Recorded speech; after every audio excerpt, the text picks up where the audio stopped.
So if we're going to investigate crystalline solids, we first have to determine what a unit cell is and what a crystal lattice is. We talk about ionic bonding as the transfer of electrons.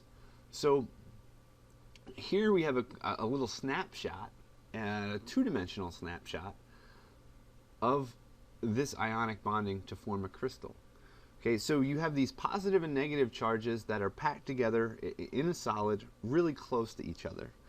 And this arrangement right here goes on in 3 dimensions. So it goes along the plane of the page, above the page, and below the page.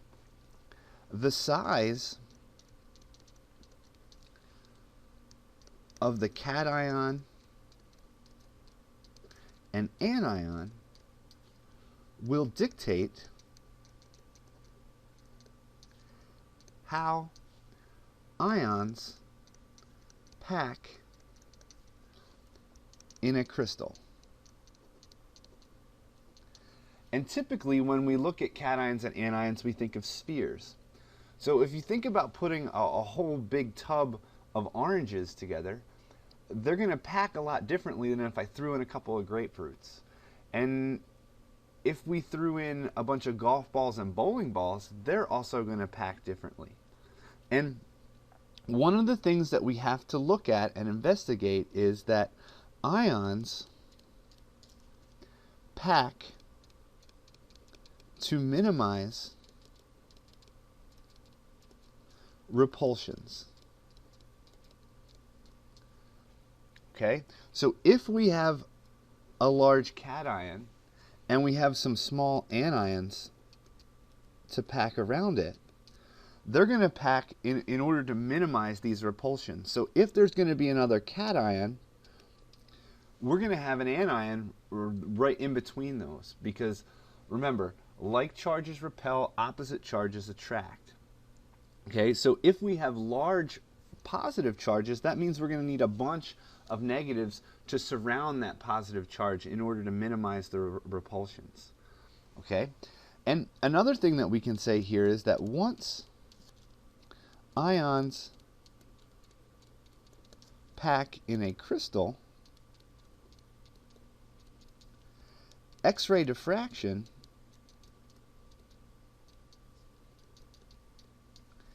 is used to specifically determine the arrangement of atoms. And we can get very, very detailed information about this and how these cations and anions and atoms, and we can approximate them as spheres, how they pack together. And with X-ray diffraction, that allowed us to view all of these things. While we won't use the techniques of X-ray diffraction, we're going to use the results that we can get from this. So before we get into all of this, I kind of want to use an analogy. And if we took a bunch of bricks together, we can build a wall.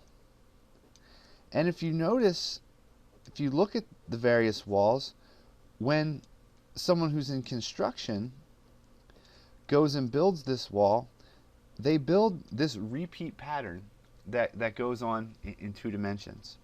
So one thing that we can say is that bricks form walls. Okay? And as an analogy, we can say that unit cells form crystal lattices. And crystal structures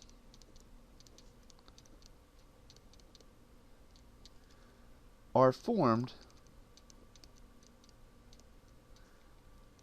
by a 3-dimensional array of points. And these points in chemistry are going to be atoms.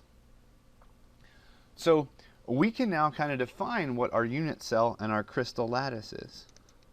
A unit cell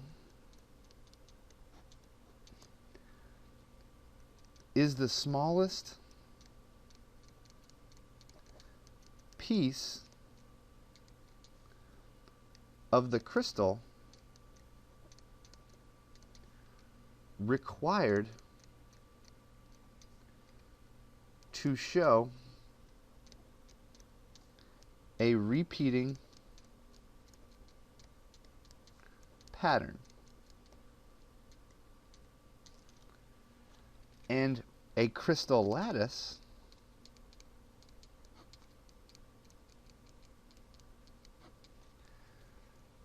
is the long-range pattern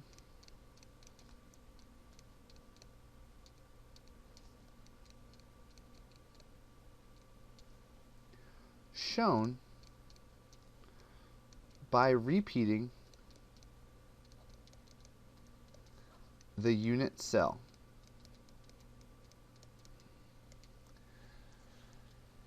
And we're going to go and investigate what these unit cells are and what these crystal lattices are.